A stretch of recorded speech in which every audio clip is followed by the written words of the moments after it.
अरे फ्रेडी, सुबह सुबह यहाँ पे क्या बात? अरे ठीक तो परेशान लग रहा है। आप बहुत लकी हो सर। तो ये तुम्हारी परेशानी है? अच्छा हुआ आपने शादी नहीं की, बल्कि मैं कहता हूं किसी ने भी शादी नहीं करनी चाहिए। ओह, तो लड्डू खा के पछता रहे हो आप? बीवी से तू मैं करके आ रहे हो यहाँ पे? हाँ, तू मैं? अरे सर, मेरे घर में सिर्फ मैं चलती है। क्या हुआ क्या एग्जैक्टली?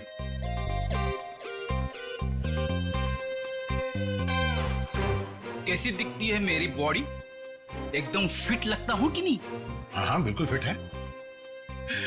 मगर मेरी पत्नी मुझे फैट कहती है। ओह, अब फिट और फैट के बीच में अंतर है कि नहीं? बिल्कुल। मगर उसे कौन समझाएगा? कल रात को मैं खटिया पे सोने गया तो खटिया टूट गई। टूट गई? हाँ, इसमें मैं क्या करूं? खटिया पुरानी थी। कहने लगी तुम्हारा वेट बढ़ गया है।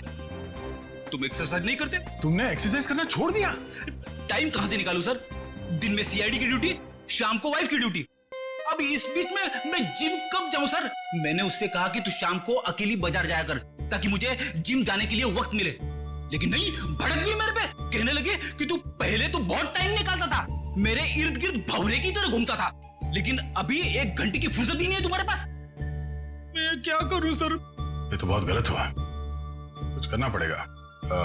एक काम करते हैं, भाभी को फोन लगा के बात करता हूं मैं उनसे। अरे नहीं सर। क्या हुआ? मरवा दोगे? क्यों? अगर उसे पता चला ना कि मैं कंप्लेंट लेकर आपके पास आया हूं, तो वो मायके चली जाएगी घर की चाबी लेकर, और फिर मुझे आपके घर में ही रहना पड़ेगा। ओह, मतलब मामला सीरियस है, रिस्क नहीं ले सकते हैं। क्या करेंगे? सिवाय अफसोस के मैं तो कुछ नहीं कर सकता। मेरे पास एक उपाय है। क्या? भाभी को लगता है कि तुम फैट हो, फिट नहीं हो, है ना? तो तुम फिट हो जाओ। कैसे? एक्सरसाइज करके। और ऐसी एक्सरसाइज बताऊंगा जो तुम ऑफिस में बैठे बैठे भी कर सकते हो। मगर हाँ, जब फुर्सत मिले तभी करना। नहीं तो इसी भी आपको पता चल गया ना तो तुम्हें नौकरी से निकाल देंगे। अरे, है ना? एक मिनट। हाँ, हेलो, क्या? कहां पे?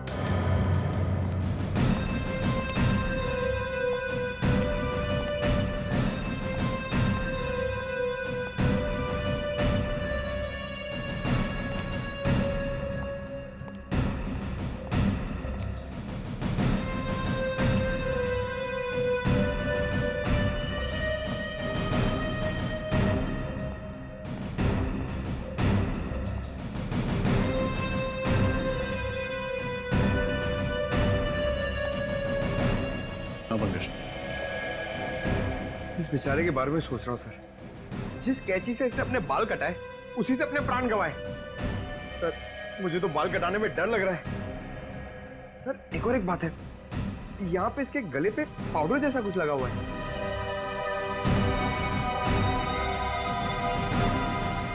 हाँ शंभू जी, बताइए क्या हुआ यहाँ पर? क्या देखा आपने?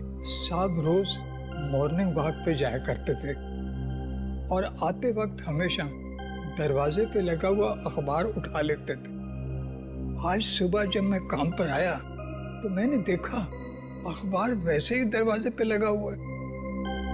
तो मैंने सोचा कि साहब सो रहे होंगे, तो मैं फिर उनके लिए चाय बनाकर जब उनके रूम में जाने लगा तो मैंने देखा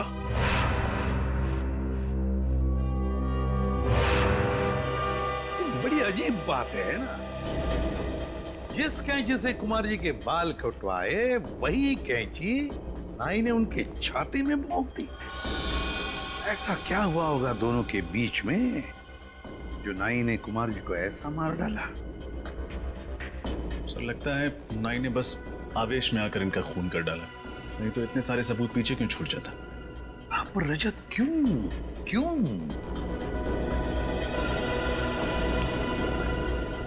मुझे एक बात बताओ, आपके कुमार साहब करते क्या थे? ये छोटे छोटे धंधे वाले जो लोग हैं ना, उनको कर्जा दिया करते थे। अच्छा, कर्जा देते थे। वैसे आप कितने सालों से काम कर रहे हैं यहाँ पर? वो जब स्कूल जाते थे। घर के बाकी परिवार वाले कहाँ पर हैं? मेम साहब तो बच्चों के साथ अपने मायके गई हैं दिल्ली। मैंने उनको फोन कर दिया है। एक बात बताओ, क्या कुमार जी अपने बाल घर पर ही कटवाते थे? नहीं साहब, पहले ऐसा कभी नहीं हुआ। वो तो हमेशा सैलून में जाके बाल कटवाया करते थे। मतलब पहली बार उन्होंने घर में बाल कटवाए? इतनी रात गए? हाँ जी। रेडी? इस घर की एक एक चीज को अच्छी तरह से देखो, एक एक सबूत उठाओ और फोरेंसिक लैब भेज दो। रजत, कुमार जी के नाई का पता लगाओ, तो उठाओ उसे। कुमार के नाई को बुलवा लिया? हाँ सर, इसका नाम सुंदर है और पिछले 4 सालों से कुमार के बाल यही काट रहा था। ये सुंदर, ये कुमार तुमसे ही बाल कटवाते थे? जी सर, 4 साल पहले जब मैंने अपनी दुकान की शुरुआत की थी, तब से ही कुमार जी सिर्फ मुझसे ही बाल कटवाते थे और लगभग हर महीने 5 तारीख को वो दुकान पर आ जाते थे। अच्छा, जब कुमार जी का खून हुआ तो आप कहाँ थे? सर, मैं अपने दोस्तों के साथ 10 से 12:30 के शो के लिए गुड मूवी हॉल में सिनेमा देखने गया था। आप चाहें तो मेरे दोस्तों से ही पूछ सकते हैं। इसकी जरूरत नहीं पड़ेगी। पूर्वी, गुड मूवी हॉल का सीसीटीवी फुटेज चेक करो, देखो क्या सुंदर सच बोल रहा है या पिक्चर के बीच में जाकर कहीं आया तो नहीं। पंकज, जब तक फुटेज चेक नहीं होता चाय कॉफी पिलाओ इसे। हैं? एक बात समझ में नहीं आ रही कि जो आदमी, मेरा मतलब है कुमार, हर महीने के 5 तारीख को ही बाल कटवाता था, उसी रात, मौत की रात 11 बजे ही बाल कटवाने की उसे क्या जरूरत पड़ी?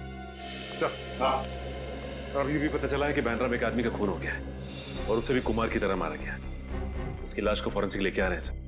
2 खून एक तरीके से, कहीं दोनों खूनों में कोई संबंध तो नहीं? विजीत, अब तो ये साणुंख ही बताएगा क्या संबंध है इन दोनों खून में। हाँ साणुंख, उस सलून किलर के बारे में क्या पता चला? बॉस, खूनी बहुत ही पेशेवर हेयर स्टाइलिस्ट है। उसके हाथों में हुनर है अच्छे बाल काटने का। साणुंखे साहब, क्राइम सीन पर जो सारी चीजें मिली थी, कपड़े, कैंची, बाल, उनसे कुछ और पता चला? कुछ खास नहीं रजत। खूनी इतना होशियार है कि उसने जरा भी, बिल्कुल भी अपनी उंगलियों का निशान नहीं छोड़ा कहीं भी। यहां तक कि कैंची पर भी अपना कोई उंगलियों का निशान नहीं छोड़ा। लेकिन एक खास बात है बॉस जो पता चली है। वो क्या? बॉस, याद है इन दोनों के गले पर हमें पाउडर मिला था। सानू के साथ बाल काटने के बाद हेयर ड्रेसर गले पे पाउडर लगाता ही है। हाँ, लेकिन ये एक लाइट ग्रे कलर का पाउडर था। और इनफैक्ट तो बॉस, ये पाउडर था ही नहीं। साणुंख, पाउडर नहीं है तो फिर क्या है? सब वो राख है, वो भी इंसान के अस्थियों की राख। क्या? राख? इंसान की अस्थियों की राख? हाँ बॉस, और 2 अलग अलग आदमियों की राख। और उस राख का डीएनए करने से पता चला कि जिन लोगों की राख है वो आपस में रिश्तेदार थे। दोनों आदमी थे, इसलिए रिश्ते में वो दोनों या तो भाई भाई थे या फिर बाप बेटा। भाई भाई या बाप बेटे? मतलब ये खूनी जिस कैंची से बाल काटता है उसी कैंची से खून करता है उन लोगों का और फिर उनके गले पर इंसान की अस्थि की राख लगाता है। बड़ी अजीब बात है ये। हेलो, क्या? कहां हुआ ये? उसके हाथ में बंदूक थी, कैंची थी। अब वहीं रुकिए, हमें भी पहुंचता है। क्या हुआ सर? कहीं कोई ऐसी लाश तो नहीं मिली? अभी तक तो नहीं सर। हाँ, एक औरत का फोन था। किसी आदमी ने पार्किंग लॉट से उसके हस्बैंड को अगवा कर लिया। उसके हाथों में कैंची थी। अगवा करने वाले के हाथ में कैंची थी? कैंची? तो फिर रजत यही है, ये कैंची वाला हमारा खूनी, यही है ये hair stylist, salon killer.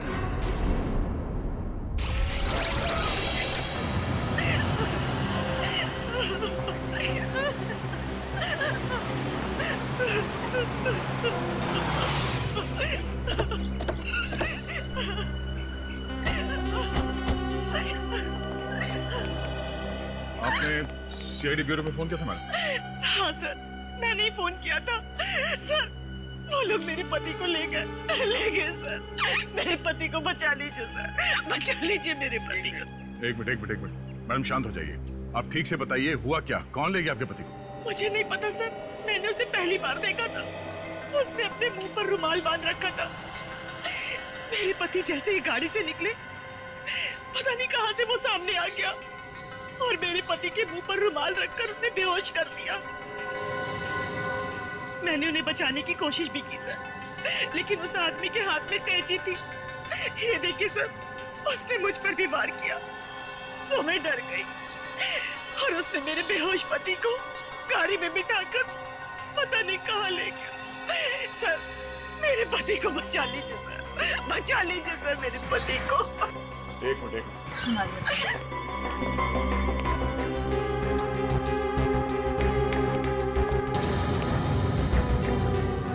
Sir, यहाँ पे एक रुमाल पड़ा हुआ है।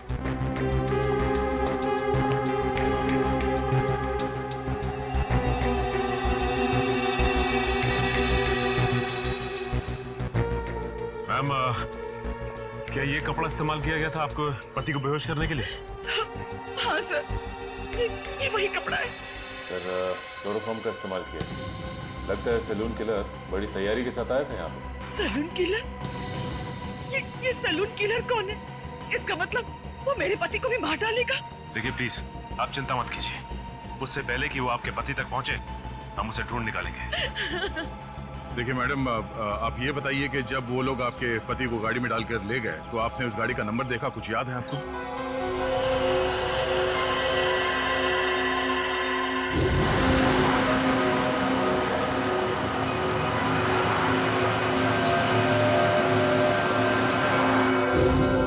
नहीं सर, नंबर प्लेट पे तो काला रंग लगा हुआ था, लेकिन गाड़ी के पीछे साइड पे कांच पे एक स्टिकर चिपका था जिसमें Q1 लिखा था। Q1? क्या उस स्टिकर पे कोई म्यूजिकल साइन भी बना हुआ था? हाँ हाँ हाँ। श्रेया, तुम इस Q1 के बारे में कुछ जानती हो? हाँ सर, Q1 एक दुकान है जहाँ गाड़ियों के म्यूजिक सिस्टम्स बेचे जाते हैं। ओह, गाड़ी के नंबर प्लेट को काली करने से उसने सोचा कि वो बच जाएगा। बेवकूफ आदमी। Q1 music.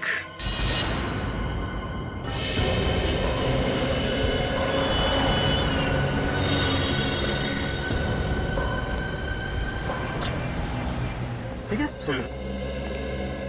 बोलिए सर, मैं आपको किस तरह का म्यूजिक सिस्टम दिखाऊं? हमारे पास में वैसे हर बड़ी कंपनी का है, जो आप चाहें मैं आपको दिखा सकता हूँ। वो सब छोड़िए सर, ये बताइए पहले, ये गाड़ी कौन सी है आपकी? सीआईडी की गाड़ी है। सॉरी सर, पहले बताना था आपको। अरे यार, तो फिर फटाफट देख के बताओ अपने रिकॉर्ड में कि लेस्कॉट गाड़ी में आपने कुछ लगाया म्यूजिक सिस्टम वगैरह? जी सर। जी हाँ सर, इस तरह की 4 गाड़ियों में मैंने ऑडियो सिस्टम फिट किया है। सिस्टम का जवाब नहीं सर, मार्वलस। इसकी जितनी भी तारीफ कर रहे हैं सर, बहुत ही कम है। इसका नंबर देंगे आप? नंबर निकालिए। निखिल, पता करो ये गाड़ियाँ किसके नाम पे रजिस्टर्ड हैं और इनके पते क्या हैं। इन्हीं में से कोई है। सर, सब जगह देख लिया, बस ये आखिरी जगह बची है। हाँ निखिल, पिछले 3 जगहों पे तो कोई सुराग नहीं मिले। देखिए यहाँ कौन मिलता है।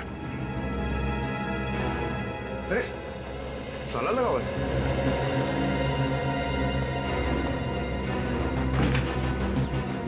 क्या बात है सर? हम लोग सीआईडी से हैं। हमें मिस्टर सुमुख से मिलना है। उनके नाम पे गाड़ी रजिस्टर्ड है XY35 MT645। घर पे नहीं है क्या वो? साहब, मैंने सुना था कि वो 2 महीने पहले ही मर गया था। क्या? सुमुख 2 महीने पहले मर चुका है? जी साहब। और आपको? सर, मेरा नाम सनी है सर, मैं इसी कुली में रहता हूँ। सर, मैंने सुना था कि दोनों बाप बेटे ने आत्महत्या कर ली थी। बेचारे दोनों इसी खोली में जल के मर गए थे। ये सब कैसे हुआ? आप लोगों ने बचाने की कोशिश नहीं की? वो साहब, सब कुछ आधी रात को हुआ ना, तो किसी को पता ही नहीं चला। मैंने भी कोई आवाज नहीं सुनी। आप साहब, मेरा नाम कांता है, मैं बाजू वाली खोली में रहती हूँ। अच्छा, ये सुमुख की जो गाड़ी है वो कहाँ है? गाड़ी? क्या सुमुख के पास गाड़ी थी? साहब, हमने तो कभी नहीं देखी। और सुमुख तो चल ही नहीं पाता था साहब, तो गाड़ी कैसे चलाता? सुमुख चल नहीं पाता था? जी नहीं। मधुसूदन को जिस गाड़ी में किडनैप किया गया वो गाड़ी सुमुख के नाम पर रजिस्टर्ड है और सुमुख चल नहीं सकता था। ये क्या राज है तो दरवाजा खोलने के बाद ही पता चलेगा।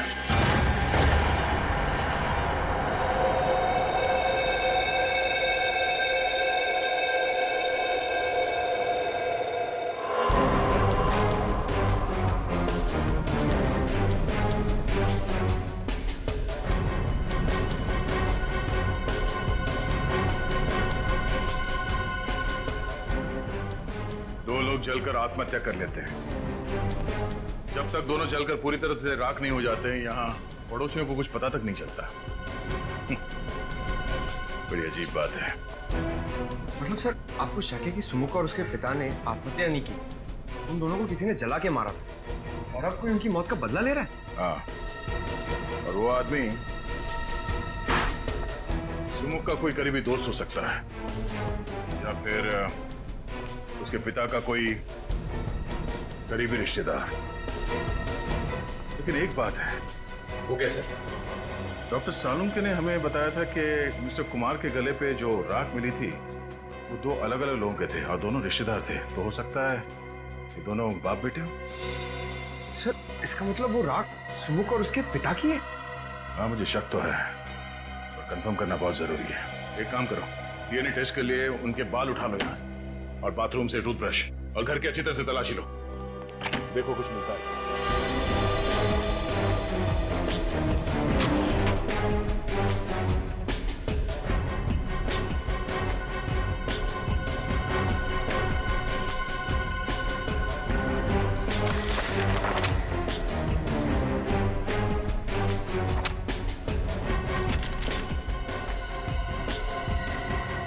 सर, ये एनवलप मिला है सर।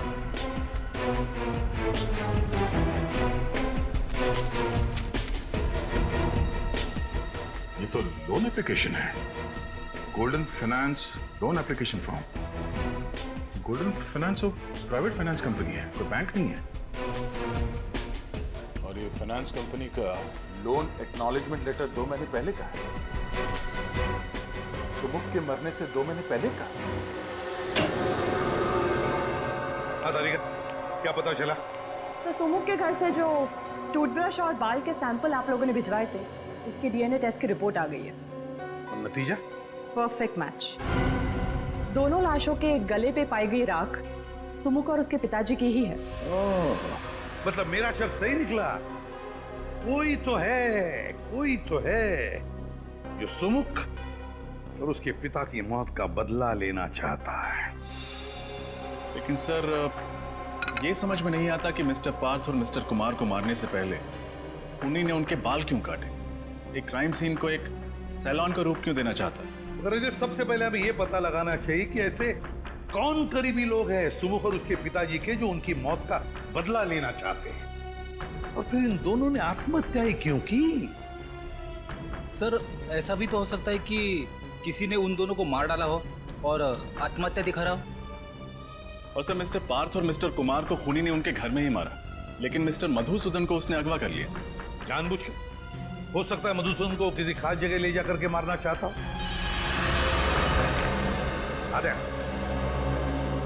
अच्छा, गोल्डन फाइनेंस कंपनी के, ठीक है। सुमुख ने मरने से पहले गोल्डन फाइनेंस कंपनी से लोन लेना चाहा था। Golden Finance company.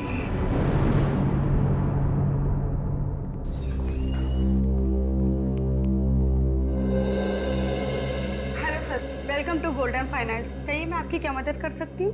देखिए, हम लोग सीआईडी से हैं और आपकी कंपनी के मालिक रघुवीर से मिलना चाहते हैं। सर, सीआईडी से? क्या बात है सर? हमें उनसे कुछ पूछताछ करनी। कहाँ है वो? सर, रघुवीर सर तो नहीं है और आज वो ऑफिस में भी नहीं आने वाले। क्यों नहीं आने वाले? सर, उनके पार्टनर मिस्टर पार्थ की हत्या हुई थी तो आज उनकी शोक सभा है, तो सर वहीं पे गए हैं। पार्थ? कहीं ये वही पार्थ तो नहीं जिनका बांद्रा में खून हो गया? जी सर, वही। अच्छा, क्या पार्थ और रघुवीर कंपनी में पार्टनर्स थे? काफी समय से वो दोनों साथ में काम कर रहे थे और ज्यादातर फैसले मिस्टर पार्थ ही लिया करते थे। Thank you very much. Okay sir. पता लगाना पड़ेगा ये सुमुख पार्थ को जानता कैसे था और फिर उसने पार्थ को मारा क्यों। मैं बिल्कुल अकेली रह गई। आपके बिना मेरे जीवन में कोई मतलब नहीं। अब मैं कैसे रहूंगी? एक्सक्यूज मी, रघुवीर। मिस्टर रघुवीर, प्लीज। ठीक है, नहीं रघुवीर। माफ करना, इस समय आपको डिस्टर्ब कर रहे हैं हम लोग सीआईडी से हैं। मिस्टर पार्थ आपके बिजनेस पार्टनर थे? जी हाँ सर, 20 साल पहले मैंने एक कंपनी शुरू की थी जो पिछले 10 साल से घाटे में जा रही थी। पार्थ अगर उसे ज्वाइन नहीं करता तो कंपनी डूब जाती सर। मैं रोड पे आ जाता। बहुत अच्छा आदमी था सर। अच्छा, आपने कभी किसी मिस्टर कुमार या मधुसूदन का नाम सुना? नहीं सर, मैं इन दोनों लोगों से नहीं मिला और ना ही कभी पार्थ के मुंह से इनका नाम सुना है। लेकिन क्या हुआ सर? मिस्टर कुमार का भी खून ठीक उसी तरह से हुआ है जैसे मिस्टर पार्थ का हुआ है, और हमें शक है कि मधुसूदन को भी उसी खूनी ने अगवा किया है। खैर, अब ये बताइए कि आपको किसी पे शक है? नहीं सर, मुझे किसी पे शक नहीं है। पार्थ बहुत ज्यादा प्रोफेशनल था, वो अपने घर और काम से मतलब रखता था। ना तो उसकी कोई बुरी सोबत थी और न ही उसे कोई बुरी आदत थी। मिस्टर पार्थ ने कभी सुमुख नाम के किसी आदमी के बारे में कुछ बताया आपको? सुमुख? हाँ, सुमुख नाम के एक आदमी ने हमारी कंपनी में एक लोन के लिए अर्जी दी थी, 25 लाख रुपए की। लेकिन पार्थ ने उसे रिजेक्ट कर दिया था। ओह, और उन्होंने ऐसा क्यों किया था, कुछ पता है? नहीं सर, लेकिन एक बात जरूर है, पार्थ को अगर लगता था कि कोई आदमी हमारा पैसा नहीं लौटा पाएगा तो वो उसकी अर्जी नामंजूर कर देता था, और उसका ये फैसला हमेशा ठीक होता था सर। इसीलिए हमारी कंपनी फायदे में चल रही थी। थैंक यू रघुवीर, थैंक यू। तो शायद सुमुख ने मिस्टर कुमार और मधुसूदन इन दोनों से भी कर्जा मांगा होगा। वैसे उनकी तो कोई भी फाइनेंस कंपनी नहीं थी। लेकिन कभी कभी बिजनेसमैन ऊंचे ब्याज पर कर्जा दे दिया करते हैं। एक काम करो, मिस्टर कुमार और मधुसूदन, इन दोनों के परिवार वालों को और उनके ऑफिस में जितने लोग काम करते हैं उन सबको ब्यूरो बुलाओ। सर, ये कुमार जी की पत्नी है और ये मधुसूदन जी की पत्नी है। और सर, ये दोनों मधुसूदन जी के कंपनी में काम करते हैं। सर, मेरे पति का कुछ पता चला? वो सही सलामत तो है ना? देखिए, आप बिल्कुल चिंता मत कीजिए, आपके पति को हम सही सलामत वापस ले आएंगे। हम पूरी कोशिश कर रहे हैं। वैसे मिस्टर कुमार छोटे छोटे बिजनेस में इन्वेस्ट करते थे, है ना? और मिस्टर पार्थ की कंपनी लोगों को बिजनेस के लिए पैसे उधार देती थी। तो क्या वैसे ही मधुसूदन जी भी व्यापारियों को पैसे उधार देते थे, लोन देते थे? जी हाँ सर, वैसे तो हमारा टेक्सटाइल का बिजनेस है, लेकिन मेरे पति लोगों को बिजनेस के लिए प्राइवेट लोन भी दिया करते थे। आप लोग मधुसूदन जी के ऑफिस में काम करते हैं। जरा याद करके बताइए, कोई सुमुख नाम का आदमी आया था क्या उनसे लोन मांगने के लिए? हाँ सर, 3 महीने पहले मिस्टर सुमुख की लोन एप्लीकेशन आई थी। लेकिन सर ने उसे लोन देने के लिए मना कर दिया था। ये सुमुख तो मर चुका है और यहाँ तक कि उसके पिता की भी मौत हो चुकी। तो फिर कौन है जो ये सब कर रहा है? कोई ऐसा आदमी जो सुमुख और उसके पिता की मौत का बदला लेना चाहता है, करीबी रिश्तेदार या दोस्त। हाँ अभिजीत, पता लगाना ही पड़ेगा इनके रिश्तेदारों दोस्तों के बारे में, पता लगाना ही पड़ेगा। शोभा जी, तो आप मालकिन इस स्टॉल की? होई साहिब, गरीब और मुसीबत के मारे लोगों की मदद करती हूँ, उनको खोली भाड़े पे देती हूँ। वो Sahib social service. Social service? Social service करते करते यहाँ पे रहने वाले लोगों की पहचान पत्र की कॉपी नहीं लेती आप? राशन कार्ड वगैरह कुछ नहीं मिला हमें यहाँ से। जिससे सुमुख और उसके पिताजी के बारे में कोई जानकारी मिल सके। अरे साहिब, सब गरीब लोगों के पास किधर होता है पहचान पत्र? आपके पास उनका कोई फोटोग्राफ है? नहीं साहिब, सुमुख और उसके पिताजी 4 महीने पहले आए थे। साहिब, उसका लड़का विकलांग था, ठीक से चल भी नहीं पाता था। मैंने तो उसको खोली देके उसकी मदद की। साहिब, वो बाप बेटा दोनों जलकर मर गए। अरे उसके बाद पुलिस का कितना लफड़ा झेला मैंने। अच्छा, आप लोग यहीं पे रहते हैं? किसी को तो इस खोली में आते जाते देखा होगा? नहीं। और आपने? सर मैं तो यहाँ 3 महीने पहले ही रहने आया हूँ। मुझे तो कुछ भी मालूम नहीं है। साहिब, ये सच बोलता है, ये तो अभी रहने को आया है। वो दोनों बाप बेटा ना किसी से बात नहीं करते थे। कोई रिश्तेदार दोस्त कोई उनको मिलने नहीं आता था। अच्छा, आप लोगों ने कभी उन्हें बात करते हुए सुना या फिर किसी का नाम का जिक्र करते हुए सुना? याद करिए। हाँ साहब, मरने से 3 दिन पहले रात को बाप बेटे में खूब झगड़ा हुआ और किसी बात को लेकर बहस भी हो रही थी। कैसी बहस? वो सुमुख अपने पिताजी को किसी कागज पे साइन करने के लिए कह रहा था और उसके पिताजी चिल्ला चिल्ला कर कह रहे थे कि मैं कोई साइन नहीं करूंगा। सर शायद सुमुख अपने पिताजी से किसी लोन के कागजात पे साइन करने के लिए कह रहा हूँ, गारंटर के तौर पर, या किसी चीज को गिरवी रखे और उसके पिताजी मना करें इस बात के लिए। हो सकता निखिल, पर अब भी सवाल वही है कि आखिर वो कौन है जो सुमुख और उसके पिताजी की दर्दनाक मौत का बदला लेना चाहता है? ये सलून किलर आखिर है कौन? ये कैसे हो सकता है अभिजीत? 4 महीने से सुमुख अपने पिताजी के साथ उस चाल में रह रहा है और फिर भी किसी भी पड़ोसियों को उनके बारे में कुछ पता तक नहीं। सर पड़ोसी बता रहे थे दोनों बाप बेटे में बनती नहीं है, बहस होती रहती है, इसलिए सुमुख के पिताजी ज्यादातर घर के बाहर रहते हैं और ये सुमुख अपाहिज होने के कारण घर के अंदर। बाप बेटे किसी से बातचीत भी नहीं करते। सर बाप बेटे के आपसी झगड़े से किसी का क्या लेना था? और कोई इन्हें जला के क्यों मारे? और फिर खूनी ने मधुसूदन को क्यों किडनैप किया? और अगर किडनैप किया भी है तो छुपा के कहां रखा होगा? हेलो जी हाँ, कहाँ पे? Okay, thank you very much sir. जिस कार में मधुसूदन को किडनैप किया गया था उसका पता चल गया है। अभी थोड़ी देर पहले उसे गोमती नगर चाल के पास पाया गया है। तो फिर अभिजीत, मधुसूदन को भी वहीं पे छुपा के रखा गया है। गोमती नगर, गोमती नगर।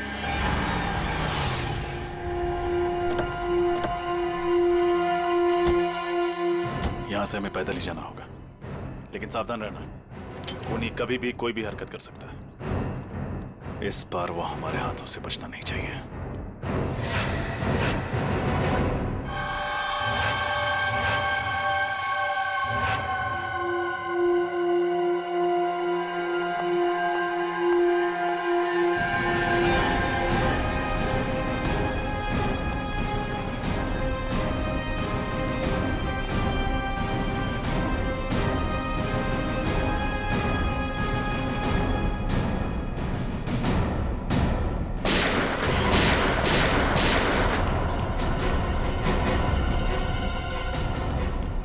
पंकज, तुम में से किसी ने गोली चलाई? नहीं सर, मैंने तो गोली नहीं चलाई। नहीं सर, मैंने नहीं चलाई। तब तो ये जरूर उसी खूनी का काम होगा। जिस दिशा से गोली की आवाज आई है उधर आ जाओ।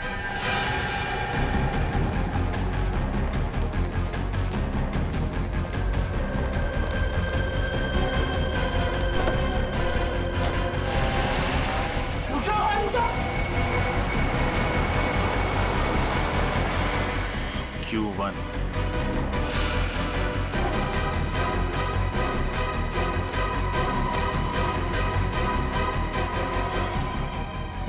जिंदा से संभालो। आओ पंकज।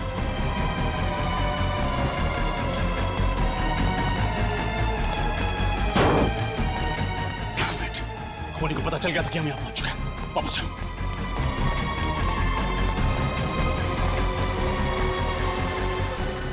सुनो, अपनी आंखें खुली रखने की कोशिश कर।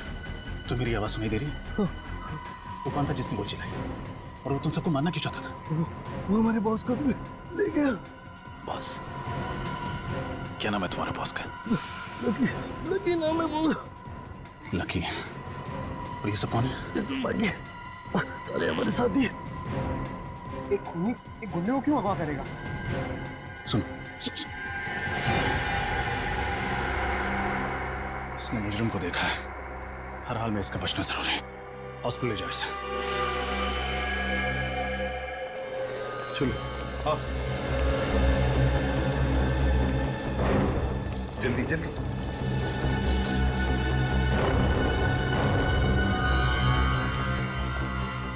आप लोग यही ठहरिए, इसका ऑपरेशन करना होगा। देखिए डॉक्टर साहब, इस आदमी के बयान पर 2 लोगों की जान दांव पर लगी है। 2 लोगों की जान? मैं कुछ समझा नहीं। डॉक्टर साहब, हमें खूनी को ढूंढ रहे हैं। उसने 2 खून किए और 2 लोगों को पकड़ के रखा है, और उसके बारे में सिर्फ यही बता सकता है अभी, यही। देखिए, उसको होश ऑपरेशन के बाद ही आएगा।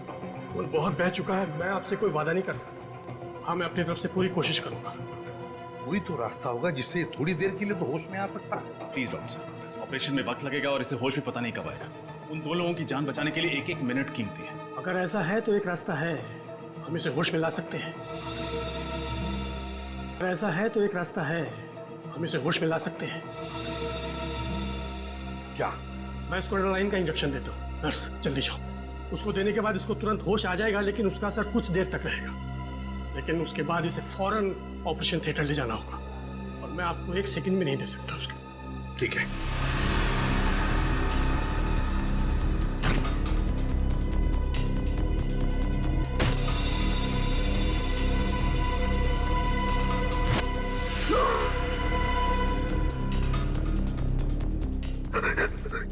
क्या हुआ?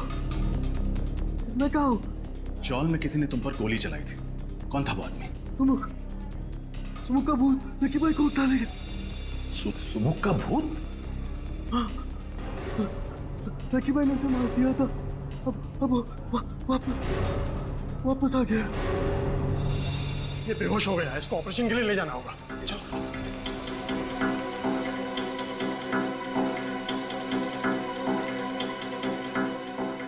सुमुख जिंदा है? उसी की तो राख मिली थी ना कुमार और पार्थ के गले में, तो फिर ये सुमुख जिंदा कैसे हो सकता है? अगर सुमुख जिंदा है तो वो राख थी किसकी, और इस वक्त सुमुख कहाँ है? इसका जवाब तो वो अकाउंटेंट देगा। लकी का सबसे विश्वासु अकाउंटेंट। उठाओ उस अकाउंटेंट को।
मैं बताता हूँ, सब कुछ बताता हूँ। तो बताओ मिस्टर विजय, तुम एक MBA हो, कहीं भी नौकरी कर सकते थे, फिर भी तुमने लकी जैसे क्रिमिनल के लिए काम करना उचित समझा।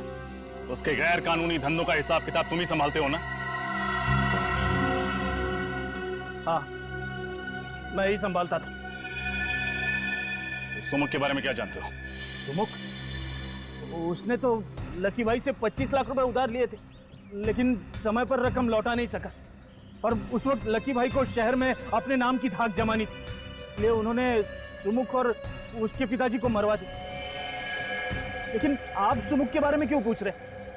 वो तो एक छोटी सी मक्खी। जिसे तुम एक छोटी सी मक्खी कह रहे हो, उसने लकी को अगवा किया, उसके सारे आदमियों को मरवा दिया। एक अपाहिज ने तुम्हारे लकी भाई को खत्म कर दिया, समझे तुम? अपाहिज? कौन है अपाहिज? सुमुख तो अपाहिज नहीं था। क्या? सुमुख अपाहिज नहीं था? नहीं, लेकिन चौल में सबने बताया था कि वो अपाहिज था। नामुमकिन है। जब वो लकी भाई से उधार मांगने के लिए आया था तब मैं वहां पर मौजूद था। किस लिए मांगने आया था वो पैसे? वो नई दुकान खोलना चाहता था और अपने पिताजी के लिए नया घर लेना चाहता था, लेकिन वो अपने पैरों पे चलकर वहां पर आया था और अपने पैरों पर ही वहां से गया। सरफिरी है कौन जो नकली सुमुख बन के घूम रहा है? जबकि असली सुमुख अपाहिज था और अपने पिताजी के साथ जल के मर चुका है कौन ये बहरूपिया? अच्छा, तुम्हारे पास उस आदमी का पता है जो लकी से पैसे मांगने आया था? हाँ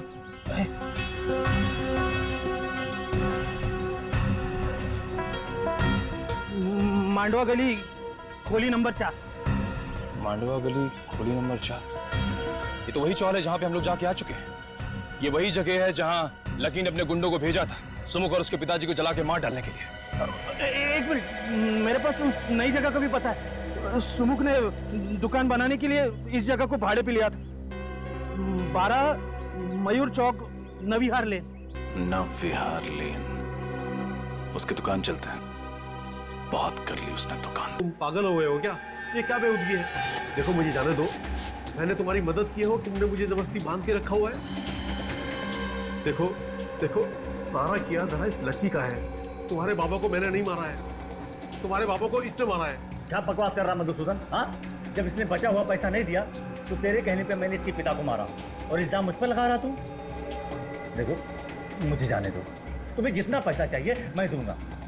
मैं कसम कहता हूँ ब्याज भी नहीं लूंगा, सच कह रहा हूँ। क्या हुआ लकी? बोलती बंद ना। सर मेरा नाम सनी है सर, मैं इसी खुली में रहता हूँ। हाँ? आप? Mister Madhusudan, textile industrialist. कितनी उम्मीद लेकर आया था ना मैं तुम्हारे पास। मैं तो बस एक छोटा सा सैलून खोलना चाहता था। अरे भीख मांगने नहीं आता तुम्हारे पास, उधार मांगने आया था। पूरे कागजात नहीं थे मेरे पास बैंक से लोन लेने के लिए। मजबूर तुम जैसे प्राइवेट इन्वेस्टर्स का दरवाजा खटखटाना पड़ा।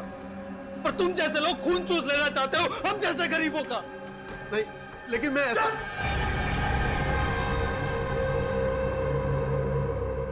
लकी भाई, एक किस्त देने में देर कर देने पर कोई किसी के बाबा और उसके निर्दोष बेटे को चलाकर मार सकता है क्या? हाँ? गलती हुई, माफ कर दो प्लीज। अब मैं माफी मांग रहा हूँ। इसके बहकावे में आ गया था मैं, इसके मधुसूदन के, इसीलिए मैंने किया था। लेकिन सुनो, मुझे एक बात समझ में नहीं आई। मैंने तुम्हें और तुम्हारे पिता को जलाकर मार डाला था, तुम जिंदा कैसे बच गए? तुम्हारे बेवकूफ गुंडों ने मुझे नहीं मारा, मेरी जगह मेरे निर्दोष अपाहिज भाई को जलाकर मार दिया, समझे? क्या तुम्हारा छोटा भाई भी था? मेरा छोटा भाई भी था, वो चल नहीं सकता था। आखिर क्या दोष था मेरे भाई मृदुल का? उसको सुमुख समझकर इसके गुंडों ने जलाकर मार दिया। मधुसूदन, तुम ये सोच रहे हो ना कि आखिर अभी तक मैंने तुम्हें जिंदा क्यों रखा है? क्योंकि तुम मुझे अच्छा आदमी समझते हो और सिर्फ चेतावनी देकर छोड़ना चाहते थे। तेरी वजह से मैंने अपने पूरे परिवार को खो दिया है। तुझे बहुत बड़ी सजा दूंगा। तेरी आंखों के सामने मैं लकी का खून करूंगा ताकि तू देख सके कि मरते वक्त कितना दर्द होता है। उसके बाद मैं तुझे मारूंगा ऐसे ही, ताकि तू एक बार नहीं बार बार मर सके। तुम ऐसा नहीं कर सकते लकी, तुम कुछ करो। हाँ मधुसूदन, मैं करता हूँ तुम्हारे अपने लिए कुछ। हाँ देखो प्लीज मुझे छोड़ दो प्लीज। सुमुख, सीआईडी, आप लोगों को इस जगह के बारे में किसने बताया? लकी के अकाउंटेंट। और तुम्हारा खेल खत्म। सब ऐसा नहीं था सर। बदले की आग में मैं अंधा हो गया था। मैं तो एक सीधी सादी जिंदगी जीना चाहता था। मैं एक हेयर स्टाइलिस्ट बनना चाहता था, लेकिन मेरे बाबा स्कूल टीचर थे। उन्हें मेरा ये बाल काटने का काम पसंद नहीं था, लेकिन मैंने भी ठान ली थी कि मैं हेयर स्टाइलिस्ट बनूंगा। जब मैंने एक सैलून में नौकरी करना शुरू की, मेरे बाबा ने मुझसे रिश्ता ही तोड़ लिया था। और तुम्हारे पिताजी शोभा जी की चौल में चले गए रहने के, और तुम भी उनके पीछे पीछे वहां चले गए और उसी चौल में रहने लगे।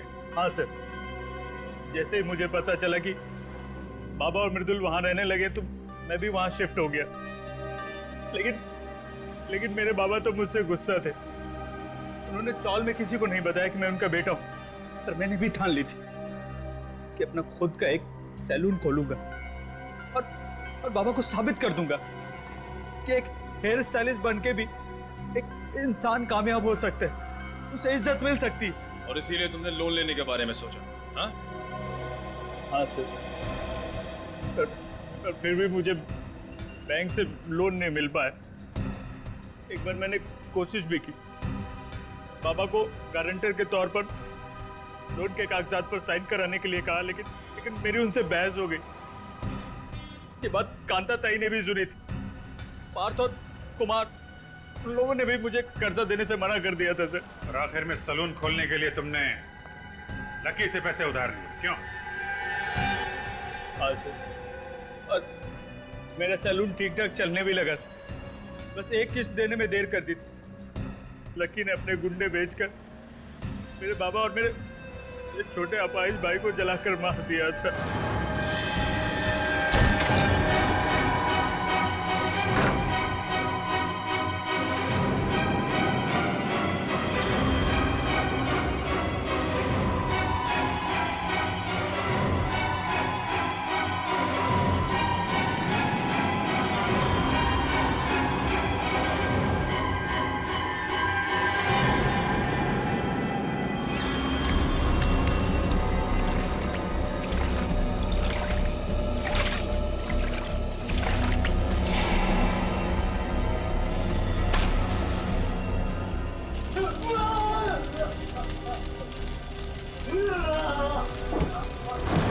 और दुनिया के सामने तुमने अपने भाई की जगह खुद को मार डाला। हाँ सर, मुझे मेरे पिताजी और मेरे भाई की मौत का गम बहुत सता रहा था। मुझे चैन से नींद नहीं आ रही थी, इसलिए मैंने पता लेने की ठान ली थी। फिर मैंने उनको एक कमाल का हेयर कट दिया। सबको मैंने एक एक करके मार डाला। जब तक फांसी का फरमान नहीं आ जाता, जेल में बैठ के दूसरे कैदियों को हेयर कट देते रहना। और तुम लोगों को भी सुमुख के पिता और उसके भाई के खून के इल्जाम में फांसी ही होगी।